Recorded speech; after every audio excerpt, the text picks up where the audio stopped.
Attends. Au moment où le prophète sallallahu alayhi wa sallam, au 7e siècle, donnait à la femme le droit de vote, la France n'a accordé ce droit qu'avant-hier, en 1947. Au moment où le prophète sallallahu alayhi wa sallam considère ses épouses comme les conseillères les plus compétentes, la femme, même aujourd'hui en Occident, il était honteux de demander son avis. Alors qui a libéré la femme? Qui a donné l'égalité à la femme? C'est l'islam. Alors on répète, oui, digne. Répétez, j'entends rien. Qui a donné ses lettres de noblesse à la raison? Qui a concilié la science avec la religion? Qui a inventé les mathématiques? Qui a inventé l'algèbre? Qui a inventé la trigonométrie? Qui a inventé le logarithme, l'intégrale? Toutes ces fonctions mathématiques qui sont la base de tout calculateur, de tout ordinateur.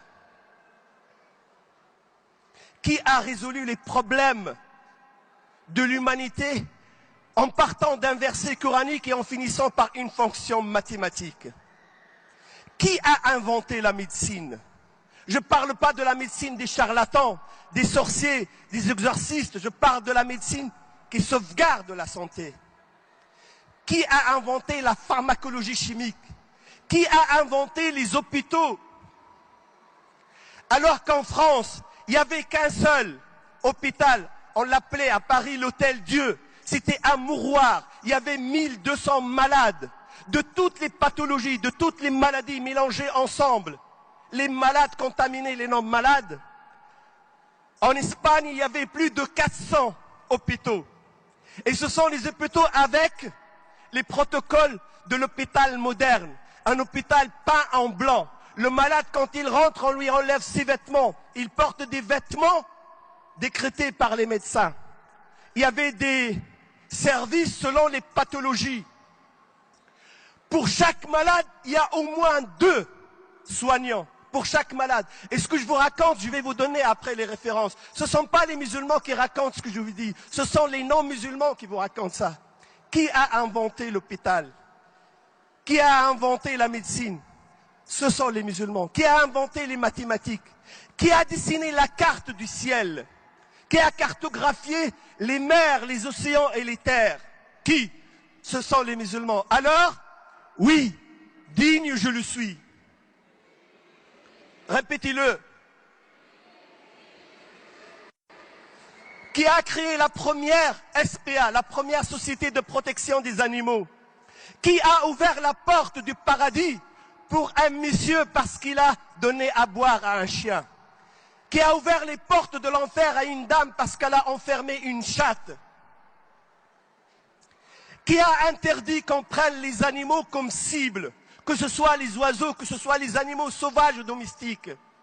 Alors que des chefs d'État partent d'Europe tous les ans pour aller en Afrique, pour tirer les girafes, pour tirer les lions, pour tirer les... juste pour s'amuser. Alors qu'en France, il y a des millions de chasseurs, ils ne chassent que pour le loisir.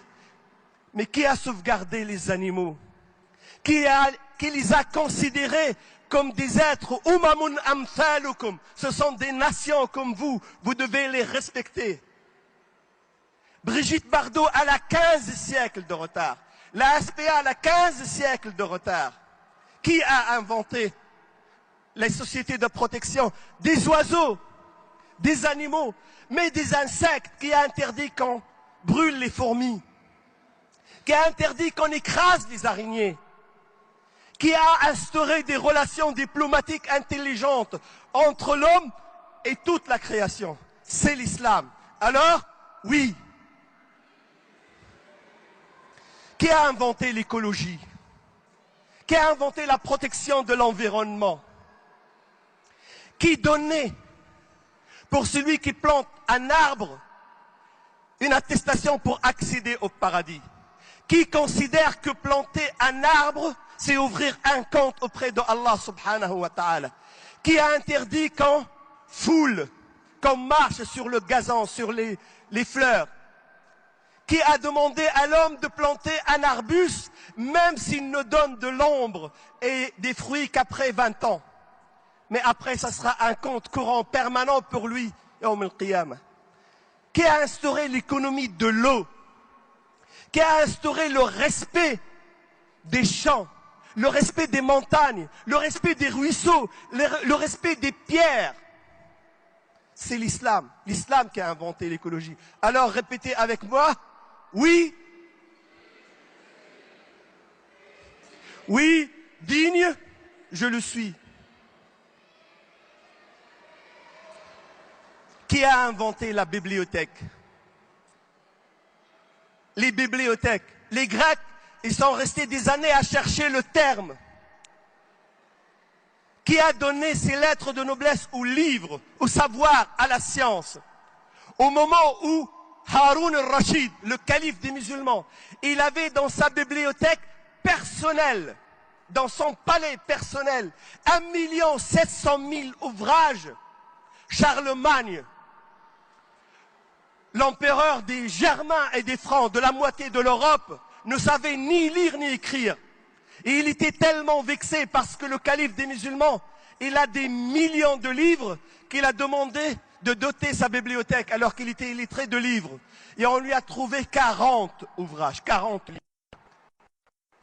Et lorsque le Ma'moun, il a hérité son père, dans le palais de Ma'moun, le fils de Haroun al-Rachid, il y avait 4 millions d'ouvrages, 4 millions d'ouvrages.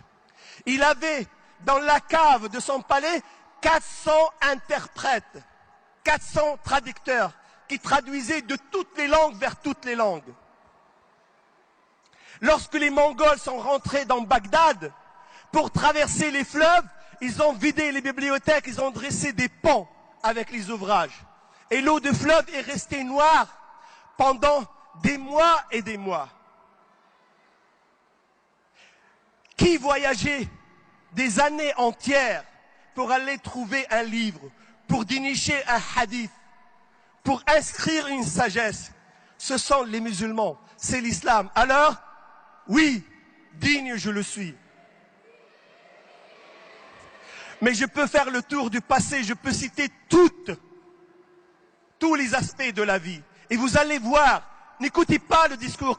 Si j'ai choisi de parler de ça aujourd'hui, parce que j'ai écouté toutes les conférences. Tous les conférenciers, ils ont parlé de la dignité. Mais ils ont donné des leçons aux musulmans. Il faut qu'on fasse ceci, il faut qu'on soit digne. Moi, je ne vous dis pas, il faut que vous soyez digne. Je vous dis, vous êtes digne. Vous ne le savez pas, mais vous devez le savoir. Vous êtes digne, vous êtes noble, vous êtes majestueux, vous êtes fabuleux, vous êtes haut, vous êtes fort, vous êtes grand.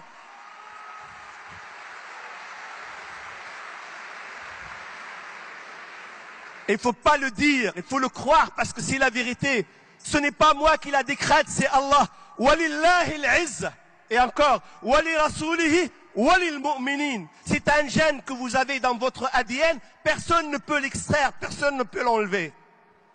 Mais si je laisse le passé et je viens à la pause du présent, qui a défendu la France pendant la Première Guerre mondiale?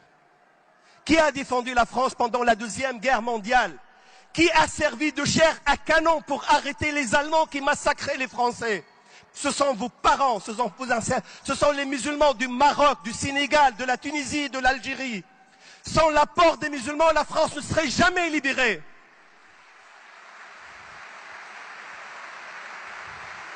Allez interroger, comme je le dis à chaque fois, allez interroger les cimetières militaires. Allez voir combien de croix sont fleuris à côté des croix.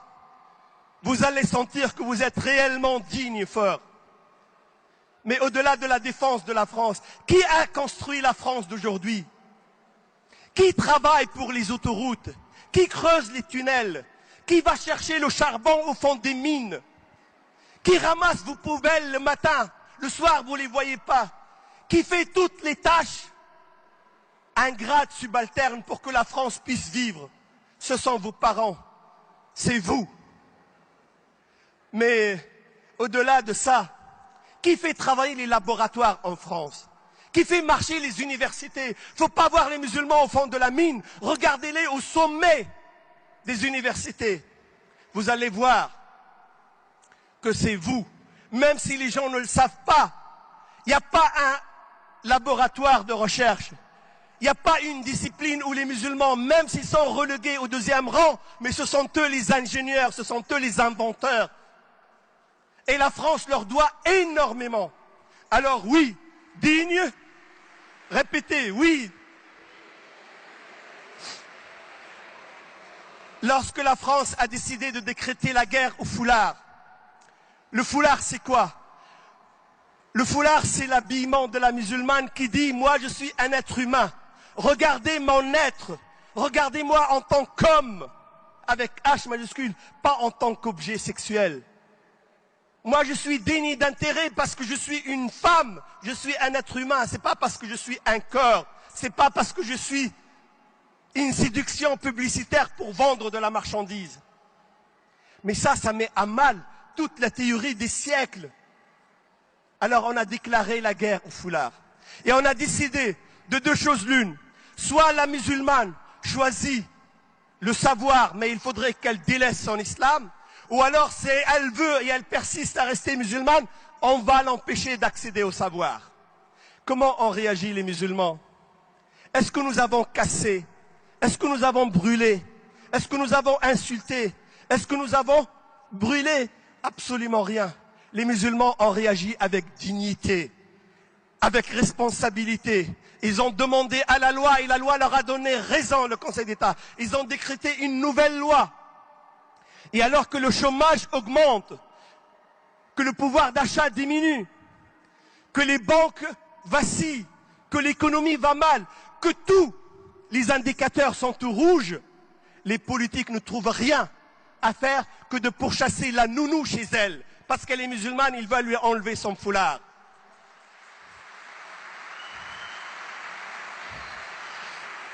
Ils ont échoué à redresser la France. Qu'est-ce qu'ils veulent? Ils veulent enlever le foulard de la musulmane. Mais le foulard de la musulmane, c'est le symbole de sa dignité. C'est le symbole de son humanité. Personne ne peut l'arracher. Personne ne peut l'enlever. Et ceux qui ont essayé, comme Sarkozy, l'ont payé cher. Et ceux qui essayeront le paieront cher. Parce que oui, digne je le suis.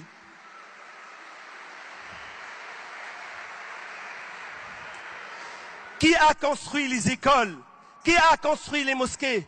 Quel maire, quel préfet, quel ministre peut prétendre qu'il a donné un sou aux musulmans? C'est avec l'argent des musulmans, c'est avec la sueur des musulmans, c'est avec le travail des musulmans que nous avons construit nos mosquées, que nous avons construit nos centres, que nous avons érigé nos écoles. On n'a rien demandé à personne et on est sorti des caves pour habiter des mosquées dignes. Pourquoi? Parce que oui, digne.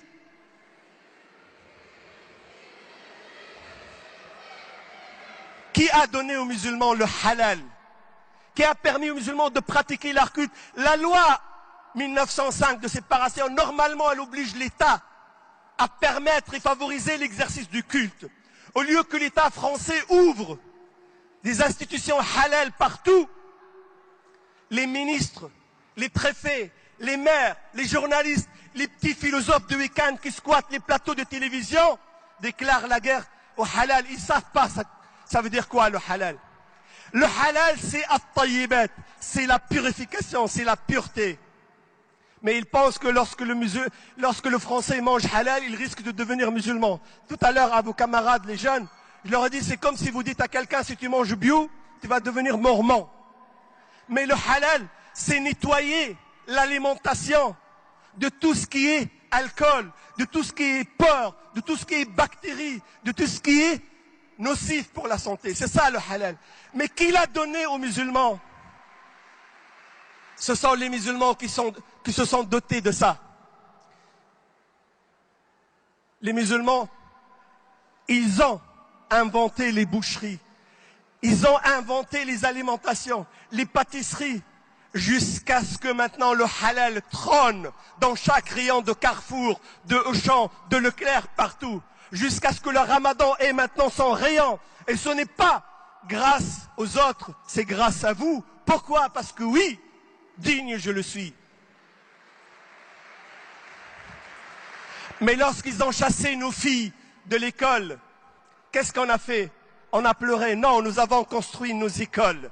Et le recteur de l'Académie de Lille, lorsque Averroès a ouvert, il ne voulait pas donner l'autorisation. jusqu'à ce que le ministère le désavoue. Et quand les journalistes sont venus le voir, ils ont rempli toutes les conditions. Pourquoi? Et voilà, le ministère vous a désavoué. Il a dit, attendez une année, vous allez voir, ils vont fermer la porte. Ben, nous avons attendu une année. Et quel est le résultat? Le résultat, sur les centaines, sur les milliers de lycées en France, qui trône à la première place, c'est Averroès.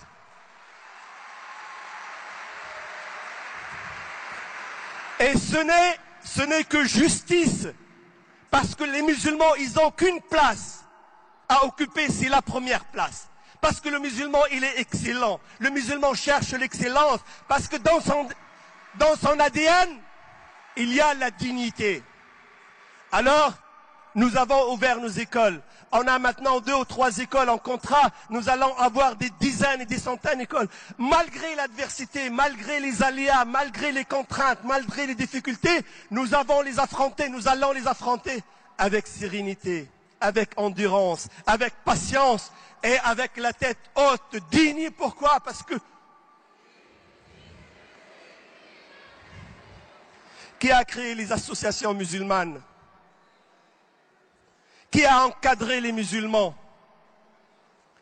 Lorsque des petits journalistes d'un petit journal, soutenus par des gens petits, des politiques, ils ont décidé de dénigrer le prophète sallallahu alayhi wa sallam, de faire des caricatures, en pensant qu'en faisant des caricatures, le prophète va descendre de son piédestal. Comment les musulmans, ils ont répondu à cette agression vile et gratuite? Ils ont répondu avec sérénité, avec dignité, avec responsabilité, jusqu'à ce que le ridicule soit jeté sur eux. Mais les musulmans restent la tête haute, et le prophète Muhammad sallallahu alayhi wa sallam, il est la première personnalité au monde, pas grâce à nous, grâce à Allah subhanahu wa ta'ala. Inna kafaynaka al-mustahzi'in. Alors, oui, digne je le suis. Et je peux rester avec vous. Je peux rester avec vous jusqu'à la fin du congrès en parlant du passé, en vous parlant de centaines de domaines où vous êtes dignes, où nous sommes dignes, où nous resterons dignes. Mais je vais essayer de m'envoler vers le futur, pour que notre futur devienne notre avenir. Qui va sauver les banques occidentales? Qui va débarrasser les banques des produits nocifs? Toutes les banques du monde ont vacillé, ont déclaré faillite. En Europe, l'Europe, ce vieux continent, berceau de la civilisation, qui tient le flambeau de la civilisation occidentale, l'Irlande a déclaré faillite, la Grèce a déclaré faillite, l'Espagne, elle est en faillite, Chypre est en faillite. Il y a encore d'autres pays qui attendent, dont l'Italie et la France. Et Vincent Beaufils, le rédacteur de Challenge, le journal économique le plus important, il a écrit un article. Il l'a intitulé « Le pape ou le Coran ». Il dit « Le pape et notre idéologie occidentale ne sauvera pas l'économie, mais le Coran le sauvera ». Donc pour le futur, qui va sauver?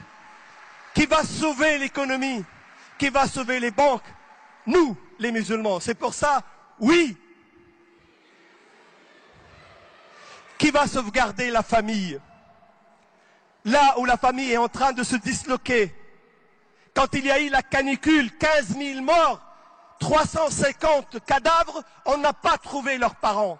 Les enfants ont délaissé leurs grands-pères, leurs parents, ne veulent pas les reconnaître. Maintenant, on est en train d'instituer le mariage entre hommes et hommes, femmes et femmes, pour disloquer la famille. Mais la famille, c'est la poutre de la société, c'est la cellule, c'est le ciment. Qui va la sauvegarder? Qui est en train de la sauvegarder? Ce sont les musulmans, ce sont les seuls pour eux. Mon grand-père, il est chez moi, ma mère est chez moi, je ne vais pas l'envoyer dans un mouroir. Je ne peux accéder au paradis qu'en servant ma mère, mon père, mon grand-père. Ils sont ma clé pour le paradis. Alors oui, nous allons sauver la famille. Pourquoi? Parce que oui, digne je le suis. Le monde souffre de maux.